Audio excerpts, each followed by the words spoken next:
بسم اللہ الرحمن الرحیم ونصلی علی رسولہ الکریم اما بعد قال اللہ تبارک و تعالی فی کلامہ المجید والفرقان الحمید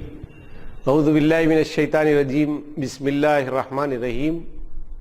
یا ایہا الذین آمنوا کتب علیکم الصیام کما کتب علی الذین من قبلکم لعلکم تتقون صدق اللہ العلی العظیم۔ ناظرین اکرام، اللہ رب العزت کا احسان و کرم ہے کہ اللہ تعالیٰ نے ایک عظیم مہینے کی بابرکت ساعتوں سے ہم کو مستفید ہونے کا موقع نصیب فرمایا ہے۔ الحمدللہ رمضان المبارک ہم پر سایہ فگن ہو چکا ہے اور اس کا ایک روزہ رکھنے کی توفیق بھی اللہ تعالیٰ نے ہم کو دی ہے۔ ناظرین، اللہ تبارک و تعالیٰ نے قرآن مجید میں یہ بات ارشاد فرمائی ہے کہ اے لوگوں جو ایمان لائے ہو، تم پر روزے فرض کیے گئے ہیں جس سے تم سے پہلے کے لوگوں پر فرض کیے گئے تھے تاکہ تمہارے اندر تقوی پیدا ہو۔ قرآن مجید کی اس آیت میں اللہ تبارک و تعالیٰ نے روزوں کی فرضیت کے حوالے سے بات کہی ہے اور ارشاد فرمایا ہے کہ رمضان المبارک میں روزوں کے اہتمام کا مقصد یہ ہے کہ اس کے ذریعے سے بندے کے اندر اللہ تبارک و تعالیٰ کی فرمانبرداری کا جذبہ پروان چڑھے۔ قرآن مجید نے اس کے لیے تقوی کے لفظ کا استعمال کیا، لعلکم تتقون، تاکہ تمہارے اندر تقوی پیدا ہو۔ تو آئیے ہم غور کرتے ہیں کہ رمضان کے ذریعے سے جس کیفیت کو حاصل کرنے، روزوں کے ذریعے سے اور روزوں کے مقصد کے ذریعے سے جس کیفیت کو حاصل کرنے کی طرف ہمیں متوجہ کیا گیا ہے، تو تقوی ہے کیا؟ تقوی قرآن مجید کی ایک بڑی جامع اصطلاح ہے۔ تقوی دراصل اس کا روٹ ورڈ، اس کا مادہ واو، قاف اور یا ہے، وقا۔ اس کے لفظی معنی یا لغت میں اس کے معنی ہوتے ہیں بچنا اور بچنے کی کوشش کرنا، بچانا۔ اس سے جب تقوی لفظ بنتا ہے تو اس کا مطلب یہ ہوتا ہے کہ بندہ اپنے آپ کو اللہ تبارک و تعالیٰ کی نافرمانی سے بچائے، اس کے احکام کے توڑنے سے بچائے، ایسے کاموں سے اپنے آپ کو محفوظ رکھنے کی کوشش کرے جن کاموں سے اللہ تبارک و تعالیٰ کا غیظ و غضب بھڑکتا ہے اور اللہ تبارک و تعالیٰ کے عذاب و عتاب کا وہ شکار بن سکتا ہے۔ دوسری طرف اسی میں یہ بات بھی پنہا ہے، پوشیدہ ہے کہ بندہ ایسے اعمال کی کوشش کرے جس میں اللہ تبارک و تعالیٰ کے احکام کی پابندی ہو، ایسے اعمال جس کے ذریعے سے اللہ تعالیٰ کی رحمتوں کا اپنے آپ کو مستحق بنا سکتا ہے۔ اللہ تبارک و تعالیٰ کے احکام،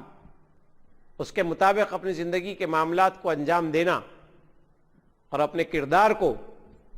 اللہ تبارک و تعالیٰ کی نافرمانیوں سے محفوظ رکھنا، یہی دراصل تقوی ہے۔ ایک صحابی رسول سے حضور حضرت عمر رضی اللہ تعالیٰ عنہ نے دریافت فرمایا کہ تقوی کیا ہے؟ تو انہوں نے ارشاد فرمایا کہ اما سلکت طریقا ذا شوک، کہ کیا تمہارا گزر کبھی خاردار راستے سے ہوا ہے، ایسے راستے سے جہاں اطراف میں کاٹی دار درخت ہے، کیا ایسے راستے سے تمہارا گزر ہوا ہے؟ تو انہوں نے کہا ہاں ہوا ہے۔ تو فماذا فعلت، انہوں نے کہا کہ تم نے کیا کیا؟ انہوں نے جواب دے کہا کہ میں نے اپنے کپڑوں کو سمیٹا، اپنے دامن کو کانٹوں میں الجھنے سے بچایا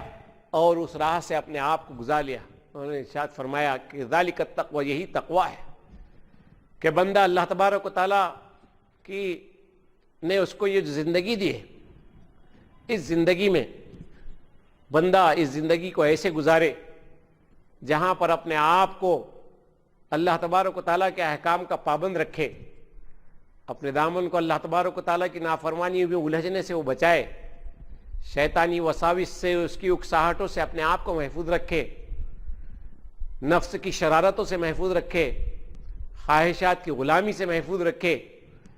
اپنے آپ کو حدود اللہ کی پامالی سے محفوظ رکھے، نافرمانیوں سے وہ اجتناب کرتا رہے، بد عملیوں اور بد کرداریوں سے وہ اپنے آپ کو بچاتا رہے۔ یہ سارے گویا ایک کانٹے ہیں، اس راہ پر بکھرے ہوئے کانٹے دار درخت ہیں، ان سے بندہ اپنے آپ کو بچائے اور اپنے دامن کو اس سے محفوظ رکھے، اپنے آپ کو اللہ تبارک و تعالیٰ کے احکام کا پابند کرے، زندگی کا جو ضابطہ اللہ تبارک و تعالیٰ نے عطا کیا اس ضابطے کے مطابق وہ زندگی گزارے۔ اب غور کریں کہ اللہ تبارک و تعالیٰ نے یہ بات ارشاد فرمائی ہے کہ روزے پہلے بھی لوگوں پر فرض کیے گئے تھے، تم پر بھی فرض کیے گئے، اور روزوں کی فرضیت کا مقصد یہ ہے کہ لعلکم تتقون، کہ تمہارے اندر تقوی پیدا ہو۔ یہ روزہ جس کے درمیان اللہ کے حکم کے تحت بندہ طلوع آفتاب سے لے کر کے غروب آفتاب تک بہت سارے حلال کاموں سے جو عام زندگی میں اس کے لیے حلال ہوتے ہیں، کھانا ہے، پینا ہے اور دیگر، ان سے اپنے آپ کو محفوظ رکھتا ہے، رک جاتا ہے، اس سے رک جاتا ہے، اللہ کے حکم پر سے وہ اس سے رک جاتا ہے۔ پھر اس دوران وہ اس کے دیگر تقاضوں پر عمل کرتے ہوئے اپنی زبان کو، اپنے آنکھ کو، اپنے دل کو، اپنے دماغ کو وہ مختلف قسم کے وسوسوں سے، مختلف برائیوں سے، زبان کو غیبت سے، چغل خوری سے، بہتان تراشی سے، نافرمانی کی باتوں سے، قول زور سے، بے حیائی کی باتوں سے اپنی زبان کو محفوظ رکھتا ہے۔ وہ اپنے دل کو محفوظ رکھتا ہے کینے سے، حسد سے، نفرت سے، عداوت سے، حسد سے اپنے دل کو محفوظ رکھتا ہے۔ وہ جو ہے اپنے کردار کو محفوظ رکھتا ہے اللہ تعالیٰ کی نافرمانی سے، بد کرداری سے اپنے آپ کو محفوظ رکھتا ہے، وہ آوارگی سے اپنے آپ کو محفوظ رکھتا ہے، وہ چھوٹے بڑے گناہ سے اپنے آپ کو محفوظ رکھنے کی کوشش کرتا ہے۔ یہ پوری کی پوری کوشش دراصل روزے کے ذریعے سے جب وہ اس کوشش کو انجام دیتا ہے تو دراصل یہ کوشش اس کو اس بات کے لیے ٹرینڈ کرتی ہے، اس کی تربیت کرتی ہے کہ جس طرح سے روزے میں اس نے اس بات کا اہتمام کیا کہ اللہ تعالیٰ کی نافرمانی سے اپنے آپ کو بچایا، اپنے اعضاء جوارح کو بچایا، اپنے قلب و ذہن کو محفوظ رکھا، اپنے کردار کو اللہ کی حفاظت کی کہ اس میں کوئی عنصر ایسا شامل نہ ہو جو اللہ تبارک و تعالیٰ کی نافرمانی کا ہے، جس سے اللہ کا غیظ و غضب بھڑک سکتا ہے۔ تو روزوں کی مصروفیت کے درمیان جب اس نے اس بات کا اہتمام کیا تو روزوں کی یہ مصروفیت گویا اس کو تربیت فراہم کرتی ہے کہ یہ کیفیت اس کے اندر تا زندگی کے سارے لمحات میں اس کے اندر یہ کیفیت طاری ہو جائے اور وہ اللہ تعالیٰ کے احکام کا خوگر اور اس کا وہ پابند بن جائے۔ تقویٰ، جب اس سلسلے میں ہم غور کرتے ہیں تو یہ بات ہم کو معلوم ہوتی ہے کہ قرآن مجید نے روزوں، نماز، حج، زکوٰۃ، دیگر احکام خداوندی، ان سب کے تذکروں کے ساتھ ہر جگہ ان کا حاصل یہ قرار دیا ہے کہ اس کے ذریعے سے بندے کے اندر، ان کے ذریعے سے بندے کے اندر اللہ تبارک و تعالیٰ کا تقویٰ پیدا ہو۔ قربانی کے سلسلے میں ارشاد فرمایا کہ نہ خون اللہ کو جاتا ہے، نہ گوشت اللہ کو جاتا ہے، لاکی ینالہ التقویٰ منکم، لیکن جو چیز اس کو پہنچتی ہے یا مطلوب ہے وہ تقویٰ ہے۔ حج کے بارے میں ارشاد فرمایا گیا کہ یہاں سے اے حاجیو زاد راہ لے لو، توشہ لے جاؤ، اور یہاں سے بہتر توشہ تم جو لے جا سکتے ہو خیر الزاد التقویٰ، وہ تقویٰ ہے۔ تو حج کا حاصل تقویٰ، قربانی کا حاصل تقویٰ، نماز کا حاصل تقویٰ، روزوں کا حاصل تقویٰ،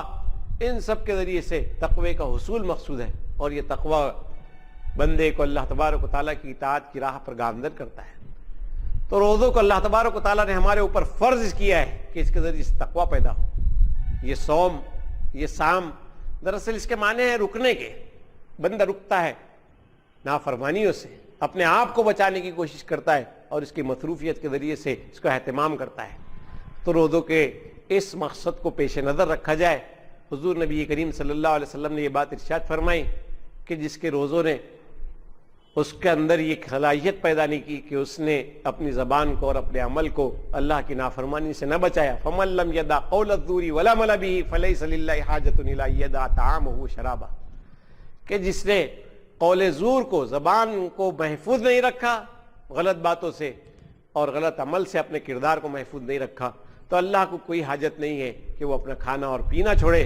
تو کہیں ایسا نہ ہو کہ رمضان کے گزرنے کے بعد یہ بات کیفیت پیدا ہو کہ کتنے ہی روزدار ایسے ہیں جن کو ان کے روزوں سے سوائے بھوک کے کتنے ہی رات کو کھڑے ہونے والے ایسے ہیں جن کو ان کے کھڑے ہونے سے سوائے رت جگہ کی کوئی چیز حاصل نہ ہو، ایسی کیفیت نہ ہو۔ اللہ تبارک و تعالیٰ اس شعور کے ساتھ روزوں کے اہتمام کی توفیق ہم کو نصیب فرمائے۔ وآخر دعوانا الحمدللہ رب العالمین۔